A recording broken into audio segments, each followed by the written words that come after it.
ગાય આધારિત ખેતીનું જીરું 47 દિવસ પૂરા થયા છે। એમાં 3 વખત વનામૃત, 2 વખત બુલડોઝર અને 3 વખત વજાસ્ત્ર અને 1 વખત પ્રોસીડ। આ જોઈ શકો છો પ્રોસીડ પછી કેટલી ફૂટ છે। હવે દૂધ ગોળ, એના પછી છંટકાવ કરવામાં આવશે સ્ટેપ અપ, એના પછી આવશે વરદાન પ્લસ અને પ્રોસીડ।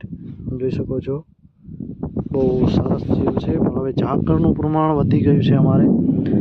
આ હજી 47 દિવસનું જીરું છે, 1.5 મહિનાનું જ। તમે જોઈ શકો છો આ જીરું, જોઈ શકો છો આ જીરાની ગ્રોથ જો।